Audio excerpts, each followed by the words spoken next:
Today we're at Jord Photography. Thank you very much for taking the time out of your day to do another case study for the case study video series on our new website, which is coming soon.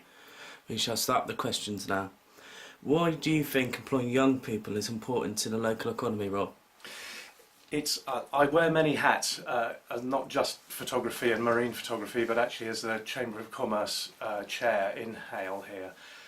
What we find with apprenticeships is that it not only bonds companies to the local economy, which is a real help for them, but actually they get a chance then to build the quality in the workforce that we need in this country quite badly.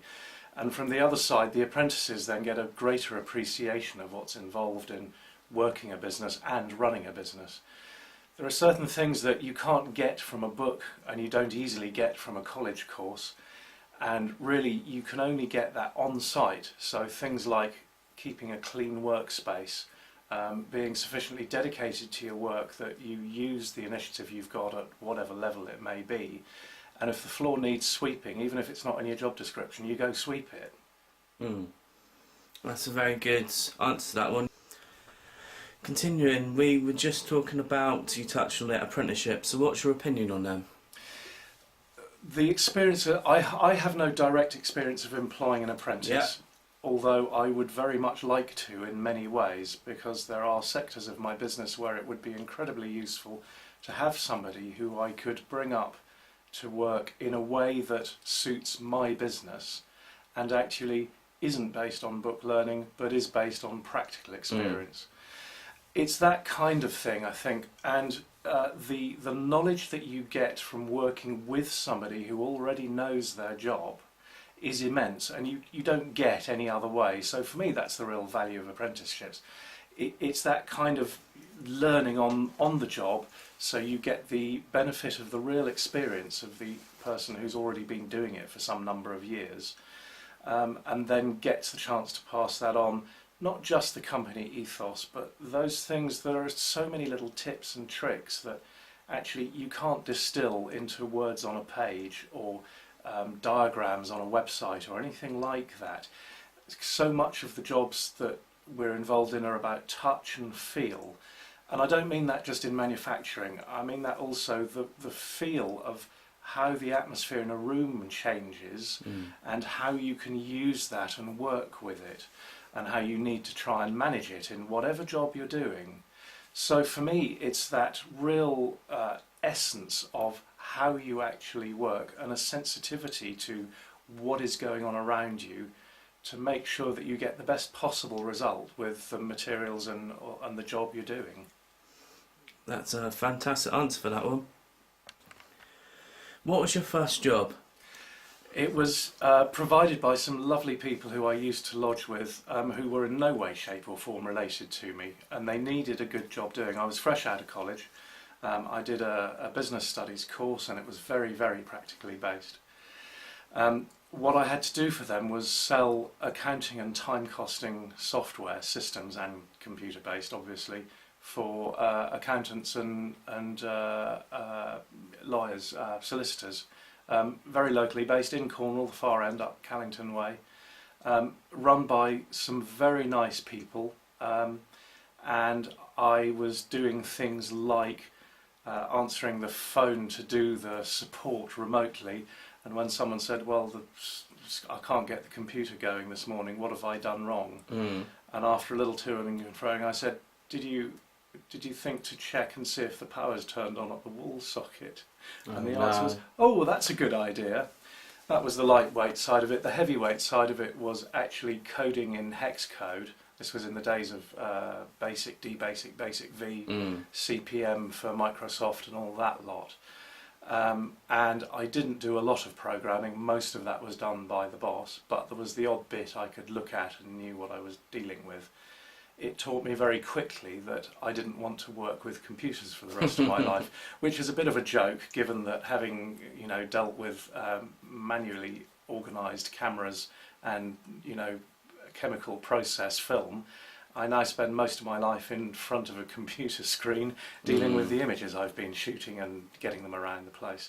So it didn't work out quite according to plan in that respect, but the manifest benefits of that are that I'm not scared of computers, and the transition from film to digital hasn't been any kind of an issue for me whatsoever. I've been able to embrace it, and I now know enough about both computer platforms without being able to program them that I don't care whether I work on PC or Mac, and that hands-on experience at a very basic level was incredibly useful. That's a great answer once again. Thank you, Rob. So, Rob, for your job, what qualifications and training do you need to do your job, if there is any?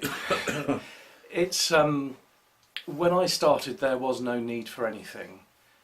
Right now, technically, it depends which route you want to go. If you're going into an employed position, yes, you need a degree qualification, and you need to be good, and you need to be a little different to everybody else, and all those other things. You really have to do that. It has got much more technical in that way, and the amount of computer program knowledge, not programming, but knowledge of computer programs, is immense by comparison.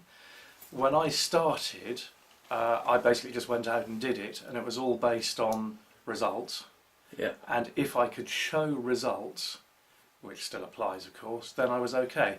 But I very firmly went down the route of being self-employed rather than trying to get a salaried position. Yeah. Basically because the first picture I sold was printed in a magazine. It was a full page colour. Took me about 2 hours to produce. And they paid me £60 for it in 1984. Wow. Now, that was a hell of a rate of pay in those days, and I thought I'd better do a bit more of this. And I happened to have a guy who I was working with who was going back out to Hawaii where he lived, and he said, "Why don't you come too? Sleep on the floor, shoot some pictures of me because I need a photographer." Yeah. It took me about 14 seconds to say thank you very much. I'll be on the next flight. But nonetheless, if I hadn't produced the goods, there is no way I would have been able to carry on.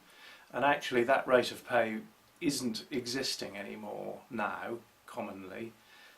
You can get paid good money, yes, but it's not an easy way forward. For the same magazine picture now, I wouldn't be paid any more. I might easily be paid less. And this is 30 odd years on. So, you know, it's got to be a very, very tough industry, and frankly, with the onset of digits and computers, everyone's a photographer. So now it gets harder and harder, and you need every advantage you can get. So yes, if you've got a degree qualification and you're good, not just qualified but also good, and if you've got good experience and can show results, then you can go somewhere with it, but it's going to get harder. I believe. Okay. Okay. Good morning, I'm here at Shark Bay Films, and I'm here to do another case study for the case study series. Thank you for taking part. We're going to answer a few questions based around apprenticeships, the local economy, and what your opinions are. Yep. We shall start. Why do you think employing young people to the local economy is important? I think it's massively important to keep the local economy alive. Without them, there would not be no economy. I mean, obviously, it's just replacing and keeping the fresh, new talent coming. Also, I think personally, I think it's important because I was given the opportunity to have a job locally, and here I am still, basically. It's simply the only way to keep it alive, keep it rolling. Thank you, that's a very good answer. And what are your opinions